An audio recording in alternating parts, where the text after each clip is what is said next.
आलस रूपी भैंस की कहानी। एक बार की बात है। एक महात्मा अपने शिष्य के साथ एक गांव से गुजर रहे थे।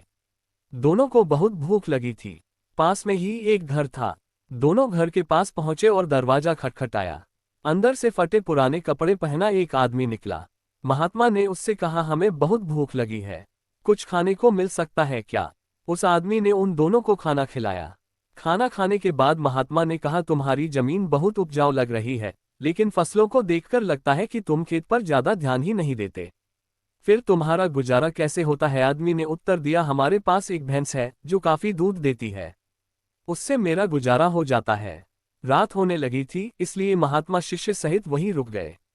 रात को उस महात्मा ने अपने शिष्य को उठाया और कहा, चलो हमें अभी ही यहाँ से निकलना होगा और इसकी भैंस भी हम साथ ले चलेंगे। शिष्य को गुरु की बात अच्छी नहीं लगी, लेकिन करता क्या। दोनों भैंस को साथ लेकर चुपचाप निकल गए। ये बात उस शिष्य के मन में खटकती रही। कुछ सालों बाद एक दिन शिष्य उस आदमी से मिलने का मन बनाकर उसके गांव पहुंचा।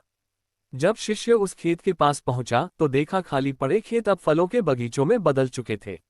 उसे यकीन नहीं आ रहा था, तभी वह आदमी सामने दिख गया। शिष्य उसके पास जाकर बोला, सालों पहले मैं अपने गुरु के साथ आपसे मिला था। आदमी ने शिष्य को आदरपूर्वक बिठाया और बताने लगा, उस दिन मेरी भैंस खो गई। पहले तो समझ में नहीं आया कि क्या करूं।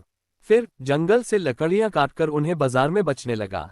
उससे कुछ पैसे मिले तो मैंने बीज खरीदकर खेतों में बो दिए। उस साल फसल भी अच्छी हो गई। उससे जो पैसे मिले उन्हें मैंने फलों के बगीचे लगाने में इस्तेमाल किया। अब काम बहुत ही अच्छा चल रहा है और इस समय मैं इस इलाके में फलों का सबसे बड़ा व्यापारी हूं।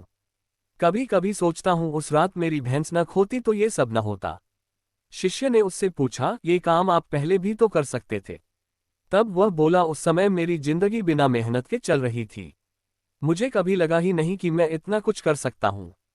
शिक्षा। मित्रों, अगर आपके जीवन में भी तो कोई ऐसी आलस रूपी भैंस है जो आपको बड़ा बनने से रोक रही है, तो उसे आज ही छोड़ दें। ये करना बहुत ही मुश्किल है, लेकिन असंभव नहीं है। कहानी अच्छा लगा तो चैनल को सब्सक्राइब करें, लाइक करें।